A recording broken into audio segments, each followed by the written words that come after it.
Sementara itu, Halim sedang berada di sebuah bengkel, bekerja sama dengan seorang polisi untuk mengungkap misteri. Dia berada di sana untuk menangkap seorang pria yang terakhir kali memeriksa mobil Laudia, dan di balik fakta yang terkuak, ada kejutan besar yang menanti mereka. Orang itu juga ternyata pernah memeriksa kondisi mobil Pak Damar sebelum kecelakaan yang dialami Pak Damar hingga meninggal. Bagaimana mungkin? Apa orang yang melakukan semua ini adalah orang yang sama? Tapi Tuan Prana mencurigai Pak Farid dalang di balik kecelakaan Pak Damar dan dia berpikir bahwa itu karena bisnis. Lalu bagaimana dengan kecelakaan Laudia? Apa alasan Pak Farid melakukannya? Batin Halim merasa terkejut dan bingung.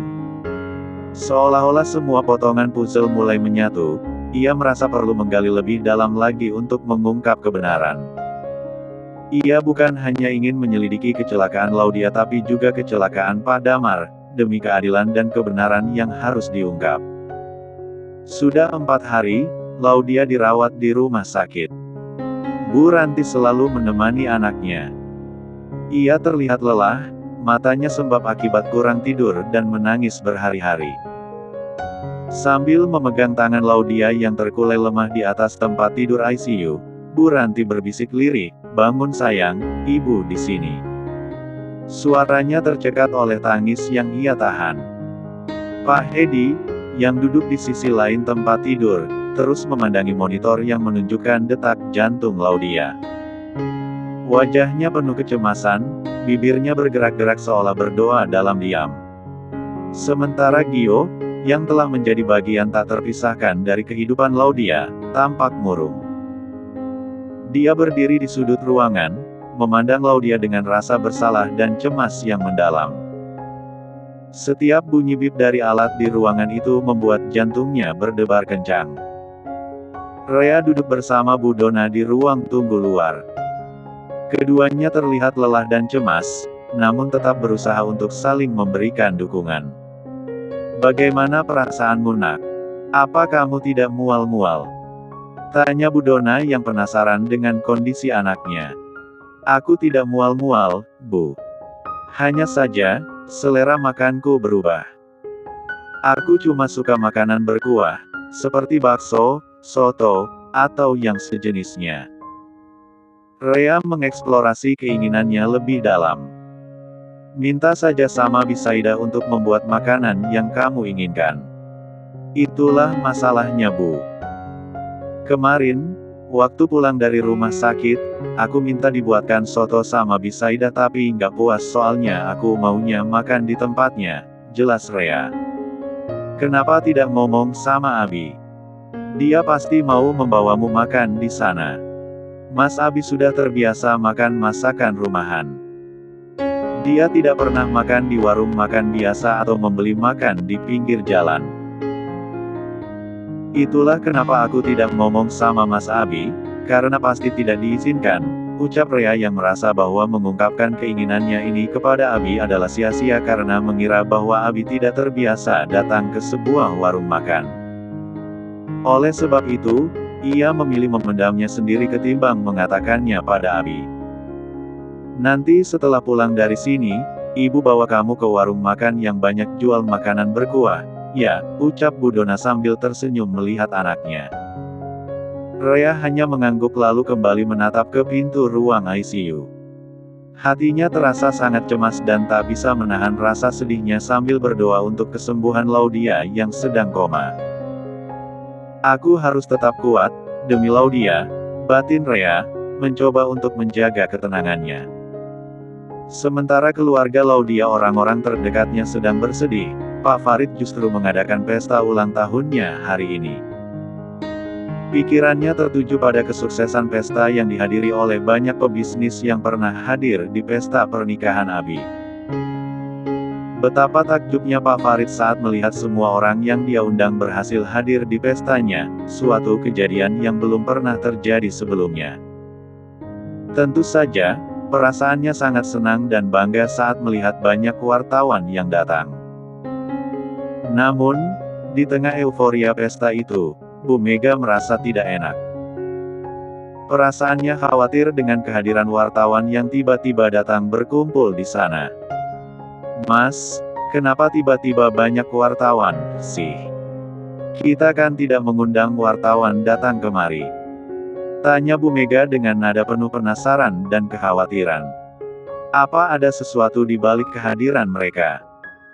Semoga saja bukan hal buruk, gumam Bu Mega dalam hati, merasa cemas akan adanya sesuatu yang tak terduga. Tidak perlu khawatir. Ini karena yang datang adalah para pebisnis yang pernah datang ke pesta pernikahan Tuan Prana, makanya wartawan meliput acara ini. Aku senang sekali. Ini membuktikan kalau pengaruh Tuan Prana memang luar biasa, ucap Pak Farid pada istrinya, senyuman tak lepas dari wajahnya. Untuk bisa mendekatkan diri pada Tuan Prana, aku harus menemukan cara agar bisa mendapatkan kepercayaannya, lanjutnya. Bu Mega tiba-tiba berbicara, kalau mau dekat dengan orang itu, kamu harus baik-baikin Rea dulu, Mas. Kita sudah pernah berbuat kasar sama dia loh. Pasti dia pun sudah mengadu sama suaminya. Mendengar itu, Pak Farid terdiam sejenak lalu berkata, kita sudah merawat Rea dari dia kecil. Dia pasti ingat semua pengorbanan kita, Mega.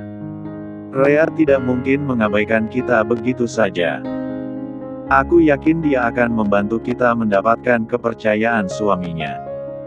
Keyakinan tersebut membuat Pak Farid merasa optimis bahwa Rea akan menuruti keinginannya dan mendukung usahanya untuk mendekatkan diri pada Tuan Prana. Utari yang sejak tadi berdiri di tengah pesta dengan matanya yang tertuju ke arah pintu masuk pesta, tampak gelisah karena sejak tadi ia menunggu kedatangan Gio dan keluarga Prana yang lain. Namun sudah sejam menunggu, Gio dan keluarganya tak kunjung datang hingga membuat Utari jengkel dan kesal. Dengan perasaan kesalnya itu, Utari mendatangi kedua orang tuanya. "Papa, benaran undang keluarga Prana kan?" tanya Utari memastikan. Pak Farid yang sedang bicara dengan tamunya, menoleh melihat anaknya, "Papa sudah mengundang mereka." "Tunggu saja sayang. Aku sudah sejam lebih nunggu mereka tapi mereka belum muncul. Padahal semua tamu kayaknya udah datang semua deh kecuali mereka. Apa jangan-jangan Nyonya Dayana masih marah sama aku?" sahut Utari yang kembali teringat kejadian ketika dirinya menghina Nyonya Dayana karena mengira orang miskin. Pak Farid mengerutkan keningnya menatap anaknya, "Memangnya ada masalah apa kamu sama Nyonya Dayana? Apa kamu pernah berbuat kesalahan di depannya?" tanya Pak Farid. Utari mengangguk. "Aku pernah ketemu sama beliau. Dia menyenggolku dan beliau jatuh tapi aku nggak nolongin karena ngira dia nenek-nenek miskin yang lupa jalan rumahnya." Pak Farid terkejut mendengar pengakuan anaknya. "Astaga Utari. Apa yang kau pikirkan sampai mengira Nyonya Dayana seperti itu? Aku nggak pernah ketemu dengan beliau sebelumnya, dan bayangan Nyonya Dayana dalam pikiranku adalah seseorang yang selalu berpakaian mewah dan anggun. Tapi orang yang kutemui saat itu, jauh banget dari bayanganku. Pakaiannya sederhana banget, Pak, bahkan tidak membawa tas atau dompet. Jadi, aku pikir dia adalah nenek-nenek amnesia yang nyasar." ungkap Utari dengan rasa bersalah karena telah salah sangka pada Nyonya Dayana. Pak Farid hendak membuka mulut untuk memberikan nasihat pada anaknya, namun perhatiannya teralihkan oleh keributan yang terjadi di pintu masuk pesta. Mata Pak Farid tertuju pada 3 orang polisi dan 2 orang berpakaian hitam yang berdiri di depan pintu, meminta izin untuk masuk tetapi dihalangi oleh penjaga pintu. Rasa penasarannya membuat Pak Farid mendekati mereka untuk mengetahui apa yang terjadi. Pada saat itu, semua tamu dan wartawan mengarahkan pandangan mereka ke Pak Farid yang kini berdiri di depan kelima orang tersebut. "Ada masalah apa, Pak?" tanya Pak Farid dengan kebingungan pada kelima orang yang datang. "Kami datang mencari Pak Farid Marianto," jawab salah satu polisi dengan serius, matanya menatap Pak Farid tajam. "Saya Farid Marianto. Kenapa Anda mencari saya? Tanya Pak Farid, mencoba mengendalikan ketakutan yang mulai menjalar di hatinya. Jantungnya berdebar semakin cepat, mencerminkan kecemasannya. Silakan ikut kami ke kantor polisi, perintah polisi itu. Pak Farid merasa keheranan semakin menjadi-jadi. Kenapa saya harus ikut ke kantor polisi? Apa ada kesalahan yang telah saya lakukan, Pak? Tanyanya. Anda telah melakukan investasi ilegal dengan memakai nama Pak Baktianto, ucap polisi tersebut, mengejutkan Pak Farid. Ini pasti salah paham, batin Pak Farid, mencoba mengumpulkan keberanian untuk membela diri. Maaf, Pak, sepertinya ada kesalahpahaman di sini. Saya tidak pernah melakukan investasi ilegal dengan memakai nama Pak Baktianto. Justru beliau yang melakukan investasi, dan beliau adalah rekan bisnis saya, ucap Pak Farid dengan penuh keyakinan, berharap penjelasannya akan cukup untuk mengubah situasi yang kini semakin tegang. Silakan ikut kami ke kantor polisi, titah polisi itu dengan tegas. Saya tidak akan ikut ke kantor polisi tapi pengacara saya akan membuktikan bahwa saya tidak bersalah di kantor polisi, ujar Pak Farid dengan percaya diri. Namun, rasa tak sabar polisi itu mulai mencuat, lantas ia memerintahkan bawahannya untuk menangkap Pak Farid. Merasa tidak terima atas tuduhan yang dijatuhkan kepadanya, Pak Farid meronta-ronta saat dua orang polisi menahan tangannya. Ini salah besar, Pak. Saya tidak pernah melakukan hal buruk seperti itu, teriak Pak Farid dengan penekanan pada tiap kata. Tenang, Pak Farid, kami hanya akan membawa Anda ke kantor polisi untuk memberikan keterangan. Jelaskan semuanya di sana, nanti akan kami dalami, sahut polisi yang berbicara sebelumnya, mencoba meredakan suasana yang memanas. Sementara itu, tamu-tamu yang menyaksikan kejadian tersebut mulai berbisik-bisik dengan berbagai ekspresi wajah.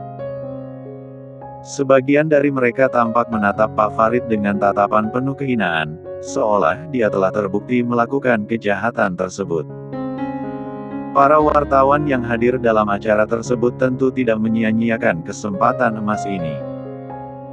Mereka langsung mengambil gambar Pak Farid dari berbagai sudut, sementara sang istri, Bu Mega dan Utari, berlari mendekat ke arah Pak Farid. Kenapa suami saya dibawa, Pak? Tanya Bu Mega kepada salah satu polisi dengan mata yang berkaca-kaca. Apa dia terlibat dalam kasus penipuan yang mencatut nama orang lain? Bagaimana bisa? Lanjutnya tidak percaya bahwa suaminya melakukan hal tersebut. Polisi itu kemudian menjelaskan bahwa mereka akan memeriksa seluruh aspek, termasuk bisnis dan perusahaan yang dijalankan oleh Pak Farid. Mereka akan mencari bukti untuk memastikan apakah Pak Farid benar-benar terlibat atau tidak dalam kejahatan tersebut. Pak, suami saya tidak mungkin melakukan hal itu, Pak. Ini pasti salah paham. Saya mohon, jangan bawa suami saya, Pak, mohon Bu Mega. Maafkan kami, Bu. Kami juga sedang menjalankan tugas. Memang siapa yang melaporkan suami saya, Pak? Tanya Bu Mega begitu penasaran ingin tahu orang yang mengkhianati suaminya. Pak Baktianto yang sudah melapor pada kami dan beliau punya buktinya. Makanya kami harus bawa Pak Farid ke kantor polisi, tutur polisi tersebut. Bu Mega terkejut sampai ia terdiam menganga. Begitu juga dengan Pak Farid yang tak menyangka bahwa orang yang melaporkannya adalah Pak Baktianto. Mega, cepat kau hubungi pengacara kita. Minta dia untuk membantuku, ucap Pak Farid pada istrinya. Bu Mega hanya mengangguk pelan. Lalu Pak Farid dibawa paksa oleh polisi tersebut. Utari yang ada di sana, merangkul lengan ibunya dengan kepala menunduk. Ma, para wartawan itu mengambil gambar kita. Aku akan malu pada teman-temanku, Ma, ucap Utari yang tak berani mengangkat wajahnya karena malu. Bu Mega menoleh melihat ke dalam pesta dan semua tamu di dalam sana, menatap ke arahnya dengan tatapan hina hingga membuat Bu Mega semakin malu, namun ia tidak ingin membuat mereka semakin salah paham.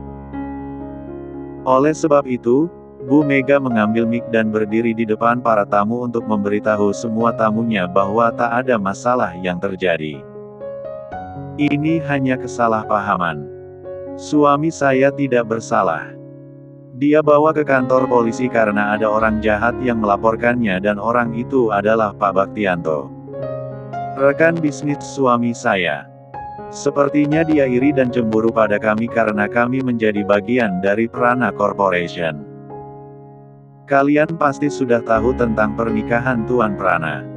Istrinya adalah anak sulung saya, Andrea Marissa Marianto. Hal itulah yang membuat orang-orang ingin menjatuhkan keluarga kami. Termasuk Pak Baktianto. Semua tamu di sana, saling melihat satu sama lain. Sebagian ada yang percaya karena Bu Mega mengungkit Tuan Prana, namun sebagian ragu mendengar penjelasan Bu Mega karena mereka pernah datang ke pesta pernikahan Abi dan mendengar bahwa Rea punya orang tua yang datang dari luar negeri. Bu Mega dan Pak Farid tidak pernah disebut dalam pesta tersebut.